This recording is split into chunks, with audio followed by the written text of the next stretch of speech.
세 번째 발표자를 소개해 드리겠습니다. 월간 개벽 기자로 계시는 윤덕현 선생님이십니다. 발표하실 제목은 사상적 근원으로서의 천부경 고찰입니다. 결국 천부경 안에 인류 모든 사상의 근원이 들어있다는 이런 관점에서 파악을 하고 계십니다. 그러면 마이크를 윤덕현 선생님께 돌리겠습니다. 예, 안녕하십니까. 저는 월간 개벽의 기자로 있는 윤덕현입니다. 오늘 여러분들께 발표할 내용은 사상적 근원으로의 천부경 고찰입니다. 천부경이 과연 그 사상적으로 어떠한 함축적 의미를 갖고 있는지에 대해서 그 뿌리 경전으로서의 진가를 다시 한번 확인하는 시간이라고 할 수가 있겠습니다. 먼저 시대적 고찰을 하겠습니다. 태백이사 신시봉기에 이런 내용이 있습니다. 천부경과 삼위신고가 후세까지 전해져 온 나라의 남녀가 모두 은연중에 믿고 받들며 인간의 생사는 반드시 삼신께서 주관하신다 하고 10살 안 된 어린아이의 신명이 아니와 슬기로움과 어리석음, 뛰어남과 용렬함을 모두 삼신께 맡겼다. 이 신시봉기 내용을 바탕으로 한다면 천부경과 삼위신고는 우리 민족이 늘 항상 삶 속에서 함께 왔던 그러한 것이다 라고 말씀드릴 수가 있겠습니다. 지금으로부터 근 한 7,000년 전에 이미 천부경은 이렇게 존재해 왔습니다. 이 천재환인의 천부경 천재환국 구전지서라고 해서 천재환인의 환국 때부터 구전되어 온 글이다라고 밝히고 있습니다. 거기에 대해서는 여러분들이 익히 알고 있는 그 삼국유사 고조선조를 보면 바로 이 환인이 환웅에게 바로 천부인 3개를 주었다라는 걸로 확인할 수가 있겠습니다. 그리고 배달국 시기 때에는 환웅천왕께서 처음으로 동방 배달민족의 새 역사 시대를 열고 백성에게 교화를 베푸실 때 천부경을 풀어 설명하시고 삼위신고를 강론하였다라고 하는 내용이 나옵니다. 즉 천부경과 함께 이 삼위신고가 이때 이제 등장을 하게 됩니다. 이 삼위신고의 탄생 배경에 대해서는 태백이사 소도경전 본문에 이렇게 나와 있습니다. 삼위신고의 5대 종지와 비교도 역시 천부경에 뿌리를 두고 있고 또 삼위신고의 궁극도 역시 천부경의 중일의 이상을 벗어나지 않는다. 이 중일이라고 하는 것이 바로 인중천지일의 그 중일을 말합니다. 당군조선 시대 때에는 태백이사 사만광경 봉기, 즉 사만광경이 있었던 그 당군조선 시기에 바로 이 당군 왕검이 백성의 뜻을 들어 공법을 삼노니 이를 천부라 이르노라. 무릇 천부는 만세불변의 기본 경전이요 지극한 존엄성이 담겨 있으니 범에서는 아니 되느니라 라고 해서 배달국 시대에 이어서 당군조선에도 천부경을 계속 삶의 경전으로 이제 삶았다라는 것까지 이런 존엄성이 높아졌다라는 것을 확인할 수가 있습니다. 그리고 이제 북부여 시기가 오는데요. 제가 이 북부여 시기에 대해서는 한 가지 이제 드리고 싶은 말씀이 바로 그 환인 환웅 당군의 어떤 그 삼성조 시대를 끝맺고 다시 이제 어떻게 보면 우리 민족의 그런 어떤 광명 사상을 부활시키는 그 막중한 임무를 바로 이 해모수 당군께서 여셨다. 이 부분에 대해서 이제 우리 박석재 이사장님께서 그런 걸 토로한 적이 있습니다. 이런 무게감을 이겨내기가 어려워서 개천기를 쓸 때 참 부담스럽다 이런 얘기를 하신 적이 있었는데요. 그런 어떤 그 영웅적 그 해모수 당군이었던지 몰라도 바로 이때 겨울 10월에 이 북부여기에 보면 해모수 당군께서 겨울 10월에 태아를 가진 임신부를 보호하는 법을 만들고 사람을 가르칠 때 반드시 태교부터 시작하게 하셨다는 이 태교에 대한 이 존재가 나오게 됩니다. 이 태교는 사실 이 앞서서 지금 처음 제가 이제 황국부터 말씀을 드렸지만 실질적으로 이 천부의 문화는 바로 그 마고로부터 이제 시작된다라는 것이 이 점차 요새 이제 제기가 되고 있는데요. 이 태교가 바로 그런 어머니의 문화와 이렇게 연관되어 있는 그런 거라고 할 수가 있겠습니다. 그래서 이 해모수 당군님에 대해서 다시 한번 좀 깊이 연구를 해보고 싶다라는 그런 마음을 갖게 된 대목이기도 합니다. 이렇게 천부경을 읽어주면서 그러면서 이제 태교를 했었다라는 것이죠. 그래서 이제 고구려 시기 때 오는데요. 고구려 시기 때에는 바로 그 이 신교 문화의 근잡탑인 바로 다물흥방지가가 나옵니다. 이 다물흥방지가에 보면 이 고구려 시기 때 이 을미선인이 바로 이 다물흥방지가와 관련돼 있는 분인데요. 사람은 천지를 꿰뚫어 태일이 되고 마음과 몸은 온 우주의 근본이로 세하라는 인중천지일의 변형 형태인 인중천지위일해여라고 하는 이런 구절이 나오게 됩니다. 바로 그 천부경의 그 중일 정신이 그대로 고구려의 때도 다시 드러났다라고 할 수가 있겠죠. 대진국 시기 때에는 제3대 대흠무 황제 시기에 바로 이런 내용이 나옵니다. 이듬해 태학을 세워 천부경과 삼위신고를 가르치고 환단의 옛 역사를 강론하게 하셨다. 여기에 대해서는 사실은 그 삼위신고의 그 발해석실본이라고 하는 삼위신고가 있습니다. 이 발해석실본에 대한 내용을 보면 여기에 발해왕 대조영이 삼위신고에 대해서 어제 찬을 짓고 그다음에 시다인 이마상이 주석을 달고 그다음에 그 2대 이제 황제인 대하발이 이제 섬을 지었다라고 하는 이 내용이 나오거든요. 그리고 이 삼위신고를 후대에 영원히 전수하기 위해서 바로 태백산 보본단 돌직 속에 그 삼위신고를 간직하게 되었다. 앞에서 얘기했던 바로 그 대흠무 시기에 이 천부경과 삼위신고를 강로하게 하셨다는 것이 증거가 되는 것이죠. 그리고 이제 고려 시기 때 오는데 이 고려 시기 때에는 안타깝게도 우리나라의 이 원형 정신이 사라지게 됩니다. 잘 아시다시피 나당연합군으로 인해서 김춘추에 의해서 나당연합군에 의해서 우리 민족의 어떤 사대주의가 이제 들어오게 되고 그다음에 이제 김부식의 득세로 인해서 묘청의 난이 제거가 되면서 우리의 원형 정신이 사라지고 그 난가 정신이 꺾였다는 거에 대해서는 여러분들이 익히 신채호 선생님의 그 조선 천년 1천년 내의 대사건 그 사건을 통해서 아실 수 있을 것입니다. 그렇지만 세상에서 전하기를 목은 이색과 복의 범세동이 모두 천부경 주해를 남겼다고 하나 오늘날 찾아볼 수 없다라고 해서 아직까지 천부경이 맥이 이어짐을 알 수가 있습니다. 조선시대 때에는 이제 그런 부분에 대해서 이제 안타까움을 이렇게 토로하시는데요. 바로 태백일사의 저자이신 이맥 선생님께서 지금의 시대 풍조가 한자의 글이라도 정교하게 부합하지 않으면 무사람의 비판이 화사처럼 쏟아지고 육아의 예봉이 금시라도 날아올 듯하니 천부경과 삼위신고의 가르침을 전하고자 한들 어찌 쉽게 논할 수 있으리요. 그러니까 이 조선시대 때 와서 결국에는 우리 민족이 이제 성리학 500년 시대를 당하게 됨으로 해서 우리의 원형 정신이 이제 완전히 사라지고 거기에다가 그 정주학 육아의 어떤 그런 정신에 위배되면 이제 숨조차 쉬지 못하는 음지로 들어갈 수밖에 없는 그렇게 되는 것이죠. 대일항쟁기 때 바로 그 단학회의 회장이셨던 이용담 선생님은 이런 시를 지었습니다. 광명을 순사하는 나라에서 외놈 감옥에 갇혀서 천부경을 소리내어 읽으니 가슴속에 비온 뒤에 밝은 달이 떠오른다. 나를 찾는 도는 10만 번 읽으면 통하고 조국의 독립은 천부경 정신으로 이루어지리라.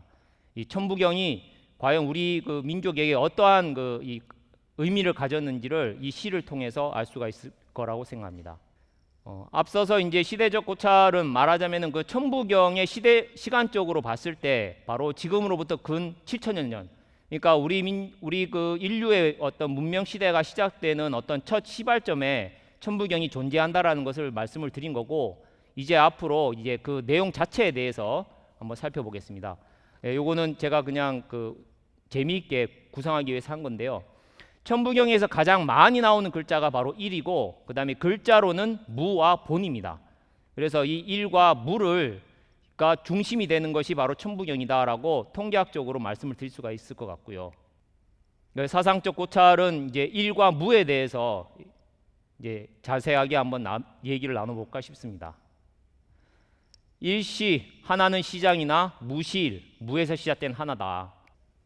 이 소독연년 본운, 태백일사의 소독연년 본운에 보면 첫 면에 들어가는 게 바로 이 그 발길의 송가가 나옵니다. 그리고 이 발길의 송가는 이 천부경의 제1의 주석서라고 이야기를 합니다.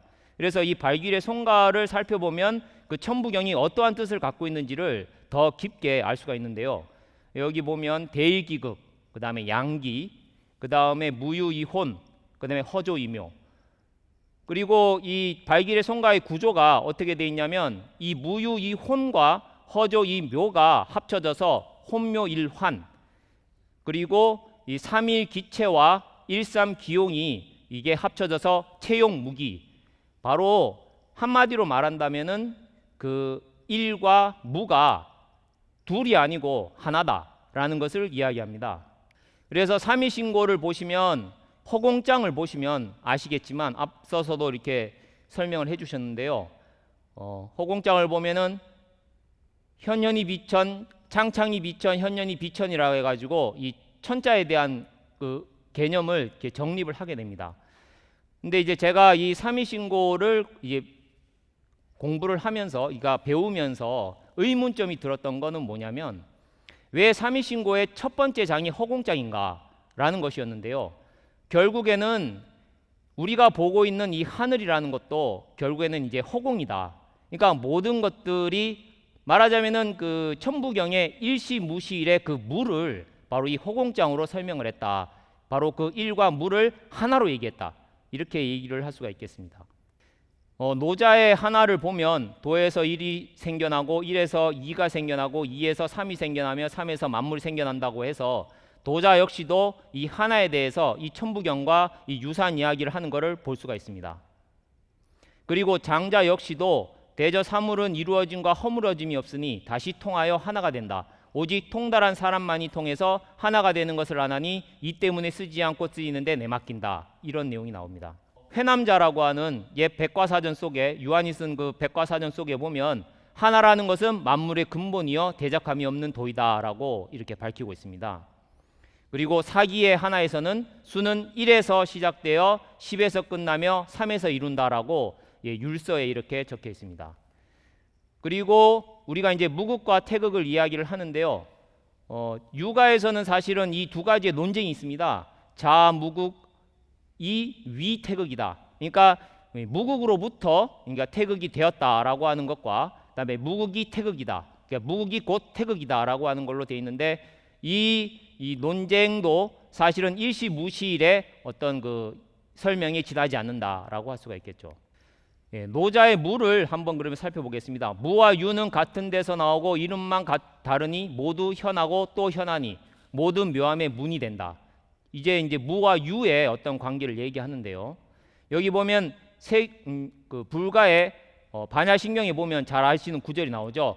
색즉 시공 공즉 시색. 색이 공과 다르지 않고 공이 색과 다르지 않으며 색이 곧 공이요 공이 곧 색이다.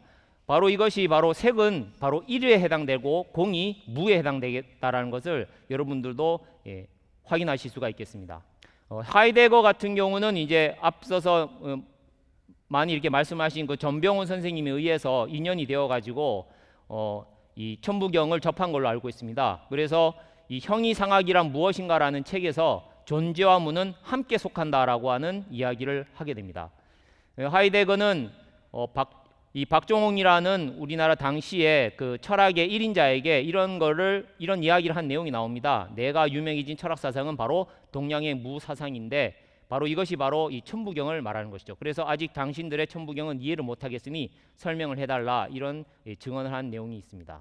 우주변화 원리에서 한독성 선생님은 유형은 언젠가는 무형으로 소멸된 운명에 놓여 있는 것이고 그 다음에 무형의 상도 언젠가는 형체를 갖추게 된다 해서 바로 유무의 화합체다. 그러니까 그 무형과 유형을 이렇게 하나로 보는 것에 대한 이야기를 합니다.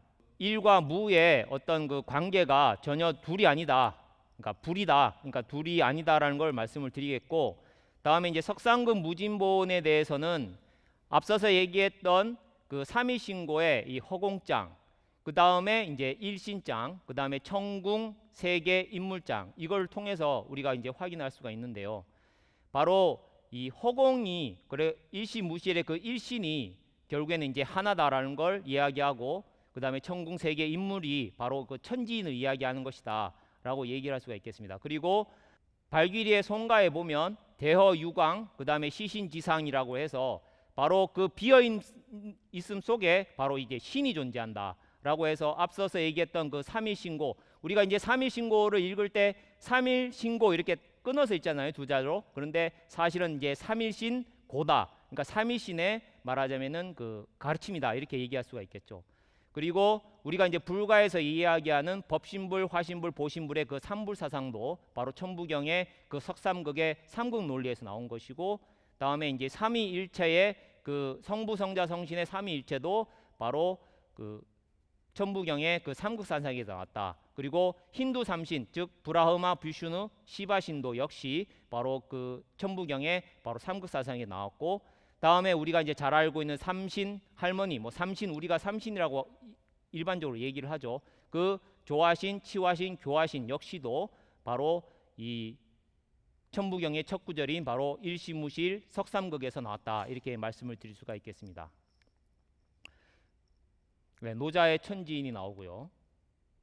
다음에 연표문, 연표문 같은 경우도 보면은 이 천지인에 대해서 대원의를 이야기합니다. 이 12세 도해당군 때 이 연표문을 보면 이 천지인에 대한 깨달음을 갖게 되는데요. 우리가 사실은 천부경을 제대로 이제 이해를 하려면 사실은 환단고기에 있는 그 숫자에 대해서 조금 깨달음을 가져야 됩니다. 하늘 천자가 나올 때 천부경에 그 천자를 떠올려야 되고, 그 다음에 한일자가 나오고 두이자가 나오고 석삼자가 나올 때 바로 그 천부경의 1, 2, 3을 떠올리면서, 그러면서 서로 교차하면서 이해를 해야 천부경의 진위를 알 수가 있다.